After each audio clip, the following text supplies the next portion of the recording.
Bharatiya Janata party ఆశలకు Congress party గండి కొట్టబోతుందా? Congress party 100 స్థానాలకు పైగా గెలవగలిగితే భారతీయ జనతా పార్టీ వ్యూహం విఫలం ఒక తప్పదా అంటే అవుననే సమాధానం ఇస్తున్నారు కొంతమంది రాజకీయ విశ్లేషకులు. ఈ నేపథ్యంలో ఇక ఇదే అంశానికి సంబంధించి మనతో మాట్లాడేందుకు ప్రముఖ రాజకీయ విశ్లేషకులు ప్రసాద్ గారు మనతో ఉన్నారు. ప్రసాద్ గారితో మాట్లాడు. ప్రసాద్ గారు నమస్తే అండి. నమస్తే అండి. ప్రసాద్ గారు, ఈ సార్వత్రిక ఎన్నికల్లో ఎట్టి పరిస్థితుల్లో 370 ఎంపీ స్థానాలను గెలవాలి అంటూ భారతీయ జనతా పార్టీ ఒక టార్గెట్ పెట్టుకుంది. ఆ రకంగా కొన్ని వ్యూహాలను రచించి ఆ వ్యూహాల ప్రకారంగా ముందుకు వెళ్తూ ఉంది.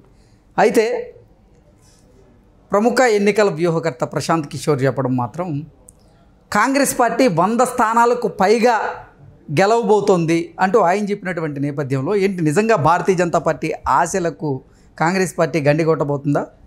కాంగ్రెస్ పార్టీ 150 స్థానాలు కనుక సంపాదిస్తే, మిత్రపక్షాలు కూడా వారికి సహకరిస్తే ఇక భారతీయ జనతా పార్టీ పరిస్థితి ఏంటి? భారతీయ జనతా పార్టీ ఆశలు ఇక గల్లంత ఒక తప్పదా అంటే ఏం చెప్తారు? ఇప్పుడు గత 2 ఎన్నికల్లో చూస్తే సార్, బీజేపీ ఏదైతే గణనీయంగా సీట్లు సంపాదించిందో, సో అంతకుముందు ఫస్ట్ టర్ము కన్నా సెకండ్ టర్మ్ ఇంకా ఎక్కువ వచ్చినాయి. సో వాళ్ళు ఈసారి ఎక్స్పెక్ట్ చేసింది 400 మార్క్ అన్నారు. కానీ ఇప్పుడున్న పరిస్థితులు చూస్తే బీజేపీ కూడా గడ్డుకాలం ఎదురైంది.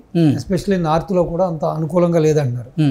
సో బీజేపీకి టఫ్గా ఉండబట్టే మీరు చూస్తే ఈ మధ్య మొన్నటి వరకు పెద్దగా బాబు గారికి ప్రాధాన్యత ఇవ్వని అమిత్ షా ప్లస్ నరేంద్ర మోడీ గారు కూడా స్వరం మార్చారు. అంటే ఉత్తర భారతదేశంలో భారతీయ జనతా పార్టీ కోల్పోయిన స్థానాలు ఏవైతే ఉన్నాయో అవి ఎట్టి పరిస్థితుల్లో దక్షిణ భారతదేశంలో వాటిని ఎట్టి పరిస్థితుల్లో సంపాదించుకోవాలి అంటే అక్కడ సమర్థవంతమైనటువంటి నాయకుడైన చంద్రబాబు గారి అండదండలు మనకు ఉండాలని భావించే చంద్రబాబు గారితో భారతీయ జనతా పార్టీ పెద్దలు పొత్తు పెట్టుకున్నట్లుగా కొన్ని వార్తలు మనం చూసాం. అందులో వాస్తవం కూడా ఉంది. సో ఈ నేపథ్యంలోనే అంటే ఉత్తర భారతదేశంలో ఎలాగో సీట్లు వాళ్ళకి తగ్గుతాయి కాబట్టి దక్షిణ భారతదేశం వైపు వాళ్ళ కన్నుబడింది అనేది కూడా మనం విశ్లేషణ చేసుకుంటూ వచ్చాం. అవును. సో ఓవరాల్గా ఇప్పుడు ఏంటి సార్ పరిస్థితి? అసలు ఇప్పుడు మీరు చూస్తే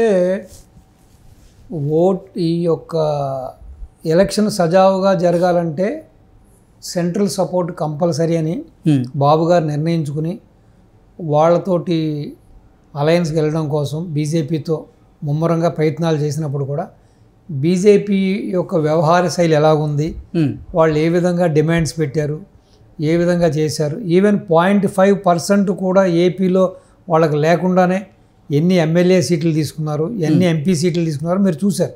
కేవలం ఏంటంటే ఇతనికి సంబంధించిన వర్గం, ఇతనికి సంబంధించిన ఐపీఎస్లు, ఐఏఎస్లు, ఇతనికి సంబంధించిన డీజీపీ, ఇతనికి ఆప్తులైన సిఎస్లు అందరినీ పెట్టుకుని డెఫినెట్గా ఎలక్షన్ సజావుగా జరగనివ్వడు, అరాచకం చేస్తాడు, రిగ్గింగ్ జరుగుతుంది, వన్ సైడ్ పోలింగ్ జరుగుతుంది.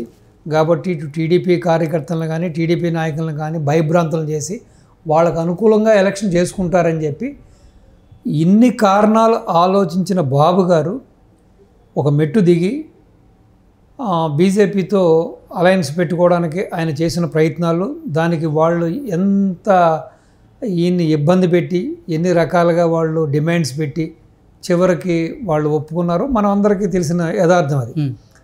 సో పవన్ కళ్యాణ్ గారు కూడా ఈ ముగ్గురిని కలపడానికి, ఇటు బీజేపీని టీడీపీని కలపడానికి కూడా ఆయన ఎంత కృషి చేశారో మనం కూడా చూసాం. ఆయన బహిరంగంగా కూడా చెప్పారు, నేను ఎంత కష్టపడ్డానో వీళ్ళిద్దరిని కలపడానికని కూడా చెప్పారు.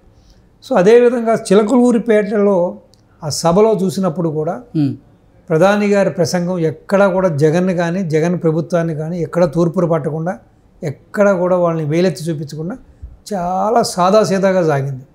సో ఆ ప్రసంగం విన్న ఇటు బీజేపీ, ఇటు టీడీపీ, ఇటు జనసేన కేడర్ కూడా చాలా నాయకులు కూడా చాలా వాళ్ళు అసంతృప్తికి ఫీల్ అయ్యారు. ఏంది అసలు పసలేని ప్రసంగం ఇది, కనీసం వాళ్ళ గురించి ఒక్క మాట కూడా చెప్పలేదని చెప్పి. So all of sudden Amit Shah గారు రావడం, అమిత్ షా గారు వచ్చిన తర్వాత ఒక్కసారిగా అమిత్ షా గారు వారి స్వరం పెంచి ఇటు వైసీపీ మీద, ఇటు జగన్మోహన్ రెడ్డి గారి మీద తీవ్రమైన పదజాలంతో తీవ్రమైన ఘాటు విమర్శలు చేయడం జరిగింది. తిరుపతి యొక్క ప్రాచుర్యాన్ని మేము రక్షించాలనుకుంటున్నాం, తిరుపతి ప్రవక్తను కాపాడాలనుకుంటున్నాం, దానికోసమే ఈ రోజున మా కూటమి టీడీపీ తోటి అదేవిధంగా తెలుగు భాషను రక్షించాలనుకుంటున్నాం. దానికోసమే ఈ రోజున మేము కూటమి కడుతున్నాం వీళ్ళతో, టీడీపీ వాళ్ళతోటి. అదేవిధంగా అరాచక పాలనని, ఈ దౌర్జన్య పాలనని, ఈ భూమాఫియా పాలనని, ఈ యొక్క లిక్కర్ మాఫియా పాలనని మేము అంతమొందించడానికే మేము కూటమి కడుతున్నామని చెప్పి తీవ్రమైన పదజాలంతో ఇటు జగన్మోహన్ రెడ్డి గారిని, ఇటు వైసీపీ గవర్నమెంట్ని కూడా తూర్పురు పట్టారు. సో ఆ తర్వాత జరిగిన క్రమంలో ఇటు ప్రధానమంత్రి గారు కూడా వారు కూడా కొంచెం స్వరం పెంచి వారు కూడా ఘాటైన విమర్శలు చేయడం జరిగింది. అప్పుడు క్యాడర్ అంతా కూడా దే ఫీల్ హ్యాపీ. మొత్తం ఈ యొక్క 3 పార్టీలకు సంబంధించిన క్యాడర్ కూడా. సో ఆ విధంగా మార్పు వచ్చింది. తర్వాత వారు వారణాసిలో వారి యొక్క నామినేషన్ వేసిన సందర్భంగా పార్టీ తరపు నుంచి కాకుండా వారు కూడా పర్సనల్గా బాబు గారిని ఆహ్వానించడం జరిగింది. అలాగే బాబు గారు కూడా అక్కడ వెళ్ళడం జరిగింది. సో వాళ్ళకి అర్థమైంది ఏంటంటే ఫస్ట్ ఫేజ్ పూర్తిగా వాళ్ళకి వ్యతిరేకంగా జరిగింది. ఫస్ట్ ఫేజ్లో ఏమాత్రం వాళ్ళకి హోప్స్ లేకుండా పోయింది. సో సెకండ్ ఫేజ్ కూడా అంతంత మాత్రమని చెప్పారు. సో మిగతాయి కూడా కొంచెం టఫ్గా ఉండడం చేత ఇక్కడ ఆల్రెడీ వాళ్ళకున్న ఇంటెలిజెన్స్ రిపోర్ట్ కానీ, వాళ్ళకున్న నేషనల్ ఛానల్స్ రిపోర్ట్స్ కానీ, లేదు అమిత్ షా గారి యొక్క రైట్ హ్యాండ్ చేసిన సర్వే కానీ, ఇటు పీయూష్ గోయల్ గారు అని టీం వచ్చి చేసిన సర్వేలో కానీ డెఫినెట్గా టీడీపీ, జనసేన, బీజేపీ కూటమి అత్యధికమైన బీజేపీ ఎంపీ స్థానాలు గెలుచుకోబోతుందని తెలిసిన తర్వాత 19 నుంచి 20 వరకు లేకపోతే 20+ వరకు రాబోతుందని తెలిసిన తర్వాత డెఫినెట్గా రేపొద్దున మన గవర్నమెంట్ ఫామ్ చేసేటప్పుడు ఈ సంఖ్య ఏదైతే ఉందో ఇది ప్రధానంగా మనకి ఆయుపట్టు అవుతుంది కాబట్టి అని చెప్పి వాళ్ళ స్వరం మారింది.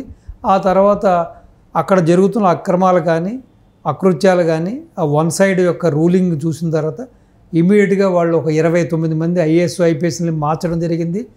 మీకు డీజీపీని మార్చడం జరిగింది. సో మిగతా ఎవరైతే ఈ చిన్న ఆఫీసర్స్ ఉన్నారో వీళ్ళందరినీ కూడా మార్చడం జరిగింది. ఇప్పుడు ఫస్ట్ టైం ఎలక్షన్ అయిన తర్వాత ఒక రాష్ట్రం మీద ఒక సిట్ వేయడం అనేది ఫస్ట్ టైం ఇండియాలో ఇంతవరకు జరగలే. అది ఎలక్షన్ అయిన తర్వాత ఒక ఆపద్ధర్మ గవర్నమెంట్ ఉన్నప్పుడు ఆ గవర్నమెంట్కి సంబంధించిన ఆఫీసర్ల మీద సిట్ వేయడం అనేది నిజంగా ఇది ఒక తలవంపు వైసీపీ పార్టీకి. సో ఎన్ని పరిమాణాలు చూసిన తర్వాత ఇటు బీజేపీ దగ్గరికి చేరుకున్న సంగతి మనందరికీ తెలిసిందే. సో కాబట్టి డెఫినెట్గా కాంగ్రెస్ పుంజుకుంది అక్కడ. ఇంకా కాంగ్రెస్లో ఆ నాయకత్వం లేమి ఉంది కాబట్టి, ఇంకా వాళ్ళ దగ్గర ఒక అగ్రెసివ్ లీడర్షిప్ లేదు కాబట్టి ఇంకా వాళ్ళు వెనక ముందు ఆడుతున్నారు. కానీ యాక్చువల్గా బీజేపీ వాళ్ళకి చాలా అవకాశాలు ఇస్తుంది. బీజేపీ యొక్క ఒంటెద్దు పోకడలతోటి చాలా అవకాశాలు ఇస్తుంది. సో మరి కాంగ్రెస్ పార్టీ నాయకులు దాన్ని ఎందుకు అందిపుచ్చుకోలేకపోతున్నారు అంటే ఏం చెప్తారు? అదే కదా ఇప్పుడు వచ్చిన దౌర్భాగ్యం.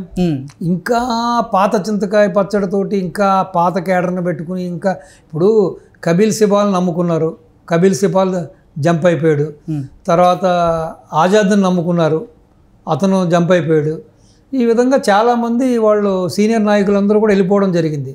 ఇప్పుడు కాంగ్రెస్కు కావాల్సింది జవసత్వాలు కలిగిన ఇక్కడ రేవంత్ రెడ్డి గారు ఏ విధంగా అయితే కాంగ్రెస్ని ఇంకా కాంగ్రెస్ లేదు, కాంగ్రెస్ మనుగడ లేదు, కాంగ్రెస్ అధికారంలోకి రాదనుకున్న కాంగ్రెస్ని ఏ విధంగా అయితే ఆయన తీసుకొచ్చాడు, అటువంటి లీడరు కాస్త యంగ్ అండ్ డైనమిక్గా ఉండి కొంచెం అగ్రెసివ్గా మాట్లాడుతూ అందరినీ కూడా కలుపుకుపోయి. ఇప్పుడు కాంగ్రెస్ మీద ఒక అపోహ ఉందండి, వీళ్ళు వస్తే ఎంతసేపు మైనార్టీలకే చేస్తారు, వీళ్ళు వస్తే ఎంతసేపు క్రిస్టియన్ల పక్కనే ఉంటారు, హిందువులకు అన్యాయం చేస్తారు, లేకపోతే వీళ్ళందరినీ పాకిస్తాన్కి అమ్మేస్తారు, ఇలా రకరకాలుగా బీజేపీ చెప్పి ఆ రాముడు అనే పదాన్ని ఉపయోగించి ఆ రామ్ మందిరం అనే పదాన్ని వచ్చేసి మతం అనే మత్తు జల్లి ఇంతకాలం మట్టి పబ్బం జరుగుతుంది. కానీ ఇవన్నిటినీ ఛేదించి ఇది కాదు, మేము అందరి వాళ్ళం, అందరూ మాకు ఒక్కటే, ఇటు హిందూ అయినా క్రిస్టియన్ అయినా ముస్లిం అయినా ఒకటే, అందరూ ఒకటే అని గట్టిగా నొక్కి ఒక్కానించి ఎలక్షన్ చేసే ఒక ఎలక్షన్ ఇంజనీరింగ్ చేసే సరైన నాయకుడు అక్కడ అధ్యక్షుడిగా లేడు. ఇప్పుడు మల్లికార్జున ఖార్గే ఉన్నాడండి. ఖార్గే గారు ఆల్రెడీ ఏజ్ అయిపోయింది, ఆయనకి పెద్ద వక్త కూడా కాదు, ఆయనకి పెద్దగా ఇటు హిందీలో కూడా బాగలేదు, ఇంగ్లీష్లో కూడా అంత ఆయనకి ఒక పట్టు లేదు. అలా కాదు, చాలా ఇప్పుడు ఒక రేవంత్ లాంటి ఒక చిచ్చరపిడుగు కావాలండి ఇప్పుడు సెంట్రల్కి. ఇప్పుడు అసలు ఓవరాల్గా ఈ సార్వత్రిక ఎన్నికల్లో కాంగ్రెస్ పార్టీకి ఎన్ని ఎంపీ స్థానాలు రాబోతున్నాయి అంటే ఏం చెప్తారు? సో కాంగ్రెస్కి నాకున్న యొక్క ఇన్ఫర్మేషన్ ప్రకారం మీరు చెప్పినట్టుగా 150 వరకు కూడా ఛాన్సెస్ ఉన్నాయంటున్నారు. అంటే భారతీయ జనతా పార్టీ వ్యూహానికి, భారతీయ జనతా పార్టీ ఆశలకి వాళ్ళు ఆశల మీద నీళ్ళు చల్లినట్టేనా?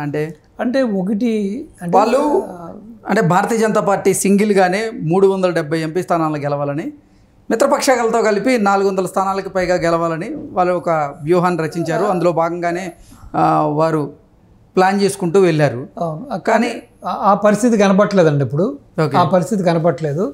ఒకటి ఏదైనా ఒక సిచ్యువేషన్లో ఏదైనా కూడా ఒక చేంజ్ వస్తే, ర్యాపిడ్ చేంజ్ వస్తే, ఇప్పుడు తెలంగాణలో మనం ఎలా ర్యాపిడ్ చేంజ్ వచ్చి ఇప్పుడు కేసీఆర్ ఎలా విర్రవీగాడో నాకు తిరుగులేదని కేసీఆర్ని ఎలా కూర్చోబెట్టారు, అలా ఏదైనా పబ్లిక్లో ర్యాపిడ్ చేంజ్ వస్తే హంగ్ వచ్చినా ఆశ్చర్యపక్కలేదు.